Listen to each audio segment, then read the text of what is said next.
Journal rejection is something every researcher faces, no matter how experienced they are. I want to start by saying this clearly. Rejection is not a sign that your research is bad. It is part of the academic process. I have published in leading journals from major publishers such as Elsevier, Wiley, and Taylor and Francis, and I have also experienced rejection myself. So what I am sharing today is not theory, but lessons learned from both successful publications and rejected manuscripts. One of the biggest reasons manuscripts get rejected is a lack of clear novelty. Many papers present good data, but journals ask a simple question: what is new here? If the manuscript does not clearly explain how it advances knowledge beyond existing studies, reviewers struggle to justify acceptance. Even strong experiments can be rejected if the contribution is not positioned properly within the literature. This is why framing your research gap clearly in the introduction is critical. Another common reason is mismatch with the journal scope.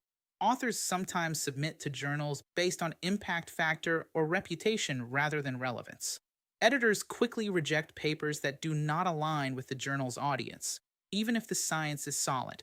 Choosing the right journal is not just about prestige, it is about fit. Reading the journal's aims, scope, and recently published papers can prevent this avoidable mistake. Weak structure and unclear writing are also major factors. Reviewers are busy. If a manuscript is difficult to follow, contains long, unclear sentences, or lacks logical flow, reviewers may lose confidence in the work. Scientific writing is about clarity, not complexity. A well-organized manuscript allows reviewers to focus on the science rather than struggling to understand the message. Methodological transparency is another key issue. Papers are often rejected because methods are not described clearly enough for replication. Reviewers want to know exactly how the experiment was conducted, how data were analyzed, and whether assumptions were met. Missing details create doubt, and doubt leads to rejection. A very frequent mistake is a weak discussion section.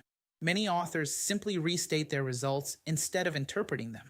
Journals expect discussion to explain mechanisms, compare findings with previous research, and highlight broader implications.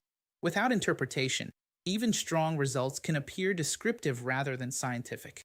Statistical and data presentation problems also contribute to rejection. Inconsistent units, unclear figures, missing variability measures, or inappropriate statistical tests signal a lack of rigor.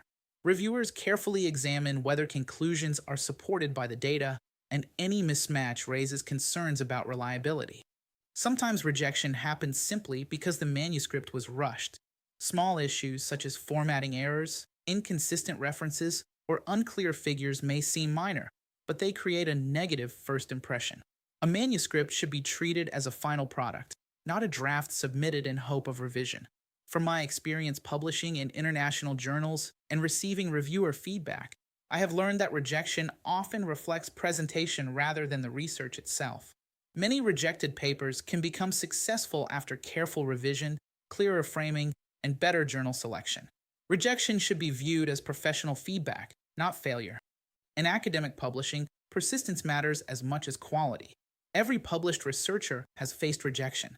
The key is to analyze reviewer comments objectively, improve the manuscript, and resubmit strategically. When you treat rejection as part of the learning process, it becomes one of the most valuable tools for becoming a stronger researcher.